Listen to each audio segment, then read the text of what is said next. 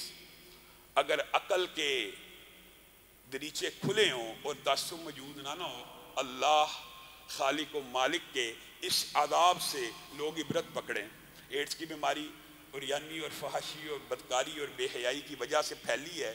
کس نے وائرس بنایا ہے؟ اللہ نے بنایا ہے. اس لیے بنایا ہے لعلہم یرجعون، کہ شاید تم اللہ کی طرف رجوع کر لو. اولا یرون انہم یفتنون فی کل عام مرتن و مرتین، کیا تم نہیں دیکھتے، اللہ کہہ رہا نہیں دیکھتے کہ فلاں خاندان فلاں بندے کو ہر سال میں ایک دفعہ یا 2 دفعہ مصیبت میں ڈالا جاتا ہے. کس لیے ڈالا جاتا ہے؟ کس لیے؟ ثم لا یتوبون، پھر بھی تم توبہ نہیں کرتے. یہ اللہ تعالیٰ بڑے عذاب سے قبل چھوٹے عذاب بندوں کی ہدایت اور رہنمائی کے لیے نازل کرتا ہے. اور آپ نے اس رمضان کو اویل کرنا ہے. اس رمضان کے اندر اللہ کے فضل و کرم سے یہاں پہ دروس بھی ہوں گے. کل ہی سے ہمارے ہاں عورتوں کے لیے ایک دورہ قرآن کی کلاس کا آغاز ہو رہا ہے. 2 بجے سے لے کر 4 بجے تک جو عورتیں آنا چاہیں، جو بیمار عورتیں جنہوں نے نماز نہیں پڑھنی ہو وہ بھی شامل ہو سکتی ہیں. ہم نے ان کے لیے بھی جگہ کا انتظام کر رکھا ہے. اسی طرح رمضان کے اندر سحری و افطاری کا انتظام بھی ہوگا، اعتکاف بھی ہوگا.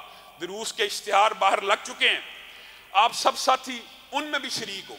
لیکن رمضان کے حوالے سے جو نہایت اہم عبادات ہے ان میں سے ایک عبادت یہ بھی ہے کہ اللہ کے راستے میں خوب خرچ کیا جائے. اور یہ خرچ کرنے کی عبادت کا رمضان کے ساتھ خاص تعلق کیا ہے؟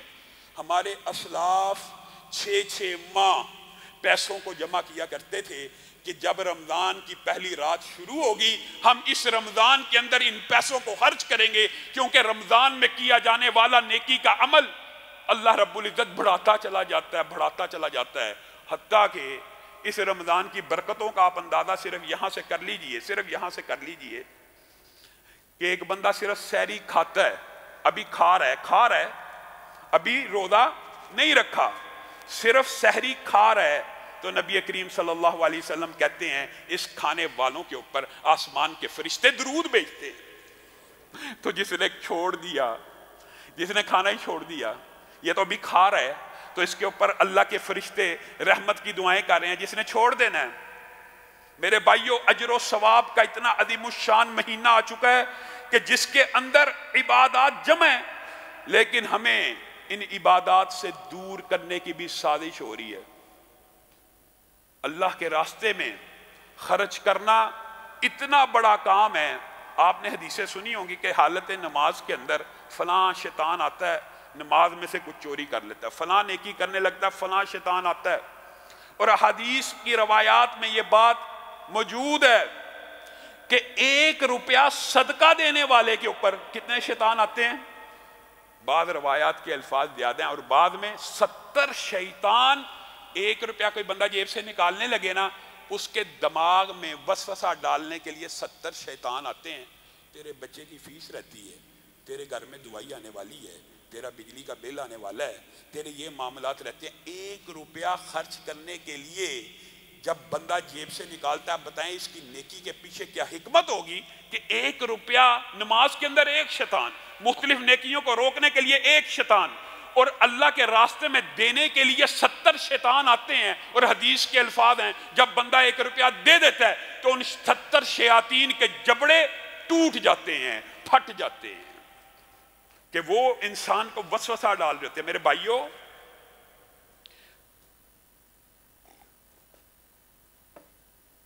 جب ہم نے پچھلے سال بھی اس بات کو اٹھایا کہ کرونا وائرس اللہ کی مخلوق ہے، اللہ کے اذن سے آئے گی، اللہ کے اذن سے جائے گی، تم لاکھ احتیاط کر لو، جس کو لگنا ہے، جس کی قسمت میں اللہ نے لکھ دیا وہ نہیں بچ سکتا، اور جس کی قسمت میں نہیں لکھا تم لاکھ کوشش کر لو وہ نہیں بچ سکتا. جب ہم یہ باتیں کرتے تھے، ہمارے پر، میرے اور میرے برادر اکبر کے اوپر یہ الزام لگائے جاتے تھے، یہ جی غامدی کے فتوے کے خلاف ہو گیا، میت کو غسل کے بغیر دفنانا حرام ہے، میتوں کو غسل کون دے گا؟ جس وقت ہر طرف ہو کا عالم تھا، میں اور میرے برادر اکبر نے کہا تھا کہ اپنے پیاروں کی میتوں کو جو غسل نہیں دے سکتا، میں اور میرے بڑے بھائی ان کو غسل دیں گے۔ اور پھر پاکستان نے دیکھا الحمدللہ 500 سے زائد میتوں کو اسی ایک مرکز کے اندر 200 سے زائد، اور بڑے بھائی کے مرکز میں 300 سے زائد میتوں کو کرونا کی وائرس کی میتوں کو غسل دیا گیا۔ کیا نتیجہ نکلا؟ الحمدللہ عام لوگوں نے بھی غسل دینا شروع کر دیا، عام لوگ بھی اب نہلا کے دفن کرتے ہیں۔ یہ مسلمان میت کا حق تھا، انہوں نے کہا یہ غسل کون دے گا؟ یہ لوگوں کو خودکشیاں کروائیں گے، بندہ مر گیا تو جنازہ کون پڑھائے گا؟ آج بھی ہمارا یہ اعلان ہے، کرونا کی مرض سے کوئی بندہ مر جائے، اس کا بیٹا اس کو ہاتھ نہ لگائے، اس کا بھائی اس کو ہاتھ نہ لگائے، ہم اس کو غسل بھی دیں گے، ہم اس کو کفن بھی دیں گے، اسی مسجد کے اندر اس کا جنازہ بھی پڑھائیں گے۔ کس چیز کا خوف ہے؟ کس چیز کا خوف پھیلایا جا رہا ہے؟ کیوں پھیلایا جا رہا ہے؟ میرے بھائیوں ایک بات یاد رکھو، قل اعوذ برب الفلق من شر ما خلق ومن شر غاسق اذا وقب ومن شر النفاثات في العقد ومن شر حاسد اذا حسد۔ اللہ نے کتنی صفتیں بیان کی ہیں؟ ایک صفت، قل اعوذ برب الفلق۔ اللہ نے کہا میں پناہ میں آتا ہوں، کہہ دیجئے محمد صلی اللہ علیہ وسلم میں پناہ میں آتا ہوں، قل اعوذ برب الفلق، فلق کے رب کی پناہ میں آتا ہوں۔ ایک صفت، کتنے شرور اور فتن سے، کتنی بیماریوں سے نجات کے لیے ایک صفت کا واسطہ دے کے پناہ میں آیا بندہ، کتنی؟ 4۔ من شر ما خلق، ہر مخلوقات کے شر سے، رات کی طریقی کے شر سے، جادو گروہوں پہ پڑھ پڑھ کے پھونکنے والیوں کے شر سے، حاسدوں کے حسد سے، 4 چیزوں کے شرور سے ایک صفت کے ساتھ پناہ مانگی ہے۔ بات سمجھنے کی ضرورت ہے، ایک صفت کے ساتھ 4 چیزوں سے پناہ مانگی۔ اور اگلی صورت میں قل اعوذ برب الناس مالک الناس الہ الناس من شر الوسواس الخناس الذی یوسوس فی صدور الناس۔ کتنی صفتیں بیان کی ہیں؟ قل اعوذ برب الناس مالک الناس الہ الناس، ایک صفت سے 4 چیزوں کے شرور سے پناہ مانگی، اور 3 صفتوں سے صرف ایک چیز کے شر سے پناہ مانگی۔ اور وہ شر کیا ہے؟ کیا ہے شر؟ وہ شر وسوسہ ہے، وہ شر وہم ہے، وہ اللہ کے اوپر عدم توکل ہے، وہ جنوں اور انسوں میں سے جو کان کے اندر پھونکے مارتے ہیں، وہ مولوی مروا دے گا۔ مولوی نے کیوں مروانا ہے؟ مولوی کیوں چاہے گا آپ فوت ہو جائیں؟ ہماری آنکھوں میں تو اپنے وہ بھائی آج بھی جب مسجد میں آتے ہیں آنکھیں انہیں تلاش کرتی ہیں، کہاں ہے ساکھ صاحب، کہاں ہے امان اللہ بھائی، کہاں ہے وسیر صاحب؟ اللہ کی قسم رمضان اتنی بڑی نعمت ہے، اتنی بڑی نعمت ہے کہ ہر قبر میں پڑا ہونے والا، ہر قبر میں اس وقت جو پڑا ہوگا، اللہ کی قسم اس کی ایک ہی خواہش ہوگی، کاش رمضان کی ایک رات مل جائے اور اپنے رب کو سجدہ کر لوں۔ ہر قبر میں جانے والے کی یہ خواہش ہوگی۔ محدثین نے لکھا رمضان کی رات تو بڑی دور کی بات ہے، ہر قبر میں چاہے جتنا مرضی بڑا متقی ہو، اس کی یہ خواہش ہوگی ایک مرتبہ اللہ واپس لے جائے اور سبحان اللہ کہہ دوں اور الحمدللہ کہہ دوں اور اللہ اکبر کہہ دوں۔ میں اور آپ وقت کو ضائع کرنے میں اس قدر ماہر ہیں، اتنا عظیم الشان مہینہ آ رہا ہے، میں نے اور آپ نے یہ وباؤں یہ ٹی ویوں کو بند کر دیں، ان وہموں اور وسوسوں سے نکل جائیں، اللہ کو منانے کے لیے آئیں۔ 1 منٹ کے اندر بندہ 100 مرتبہ سے زائد سبحان اللہ و بحمدہ پڑھ سکتا ہے۔ صرف 100 مرتبہ پڑھنے والے کا اجر و ثواب اتنا ہے کہ اس کے سمندر کے برابر بھی گناہ ہو تو معاف ہو جاتے ہیں۔ 1 منٹ میں ہم گھنٹے ضائع کر رہے ہیں، ہم دن ضائع کر رہے ہیں، ہم راتیں ضائع کر رہے ہیں۔ کیوں ضائع کر رہے ہیں؟ آج قبروں میں پڑے ہوئے لوگوں سے پوچھو وہ وقت کی قدر و قیمت کہاں ہے؟ امان اللہ بھائی بتائیں، پچھلے رمضان میں ہمارے ساتھ تھے کہ نہیں تھے؟ تجھے اور مجھے کیا گارنٹی ہے کہ اگلا رمضان نصیب ہونا یا نہیں ہونا؟ اللہ کے لیے اللہ کو اس رمضان میں آ کے منا لو، اپنی غلطیوں کی معافی مانگ لو، اور اللہ تعالیٰ نے بھی اس وقت کو، بات آئیے تو کیسی اللہ تعالیٰ نے مربوط دین، خوبصورت اور مستحکم دین بنایا۔ فَيَقُولَ رَبِّ لَوْلَا أَخَّرْتَنِي إِلَىٰ أَجَلٍ قَرِيبٍ۔ مرنے والا جب فرشتے کو، موت کے فرشتے کو دیکھے گا تو پہلی خواہش کیا کہے گا؟ فیقول ربی لولا اخرتنی الی اجل قریب، اے اللہ 3 منٹ نہیں، 2 منٹ نہیں، 1 منٹ کی مہلت دے دے۔ آج زندگی کے 60-70 برس آپ کے پاس موجود نہیں ہیں، اس وقت جب موت کا فرشتہ آ جاتا ہے تو انسان کے منہ سے جو پہلا جملہ نکلتا ہے اللہ کہہ رہا ہے وہ یہ نکلتا ہے فیقول ربی لولا اخرتنی الی اجل قریب، 1 منٹ اللہ دے دے، 1 منٹ، 1 منٹ سے بھی کم حصہ اگر کہا جائے تو بات مکمل ہے، صرف اتنا وقت دے دے کہ میں اپنے وارثوں کو کہہ سکوں میرا سارا مال اللہ کی راہ میں لگا دیا جائے، صرف اتنا وقت۔